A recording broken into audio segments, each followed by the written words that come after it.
Hi viewers, welcome to my channel. இன்றைக்கி என்ன பார்க்க போகிறோன்னா, துபாயில் இருக்கிற டிஸ்கவரி கார்டனை பற்றி தான் பார்க்க போகிறோம்.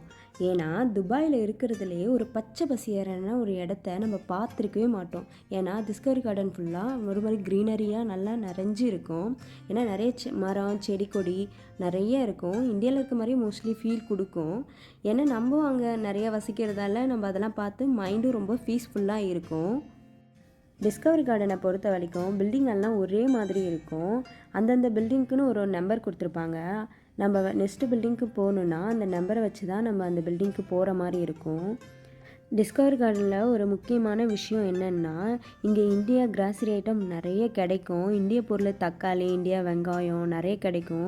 எனக்கு பெங்களூரில் கூட முருங்கைக்கீரை, மணத்தக்காளி கீரைலாம் கிடைச்சதே இல்லை. ஆனால் டிஸ்கவரி கார்டனில் எனக்கு அந்த முருங்கைக்கீரை, மணத்தக்காளி கீரைலாம் நான் சமையல்லாம் செஞ்சு சாப்பிட்டோம்.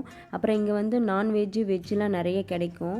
நான்வெஜ் ஹோட்டலும் நிறைய இருக்குது, ஃபுட்டும் கிடைக்கும். அது மட்டும் இல்லை, இங்கே சிக்கன், மட்டன், ஃபிஷ் எல்லாமே ஃப்ரெஷ்ஷாக கிடைக்கும். அதை வாங்கிட்டு போய் கூட நம்ம சமைச்சு சாப்பிடலாம். கிராசரி ஐட்டத்துக்கு இங்கே பஞ்சமே இல்லை. இங்கே கிராசரி ஐட்டம் நிறைய கிடைக்கிறதால நாங்கள் வீட்டில் சமைச்சு தான் சாப்பிடுவோம். அப்புறம் துபாய் வந்து பகலில் பார்க்குறதோட நைட்டில் பார்க்குறதுக்கு ரொம்ப அழகாகவே இருக்கும்.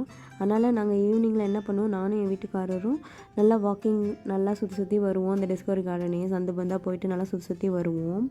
இங்கே வந்து மெட்ரோ ஸ்டேஷன் ரொம்ப கிட்ட இருக்கிறதால நம்ம துபாயில் எங்கே போகணுன்னாலும் நம்ம மெட்ரோ பிடிச்சி போயிட்டு வரலாம். மெட்ரோவில் போகிறது இன்னும் நல்லா அழகாக தெரியும். துபாய் வியூ சூப்பராக இருக்கும்.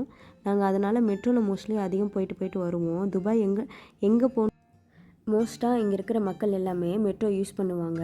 ஏன்னா எப்பயுமே ட்ரெயின் இருந்துகிட்டே இருக்கும். 3 நிமிஷத்துக்கு ஒரு டைம் ட்ரெயின் இருந்துகிட்டே இருக்கும்.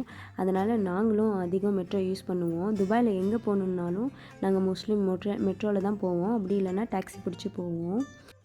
என்னோடய வீடியோ பிடிச்சிருந்துன்னா லைக் அண்ட் சப்ஸ்கிரைப் பண்ணுங்கள். Okay, thank you.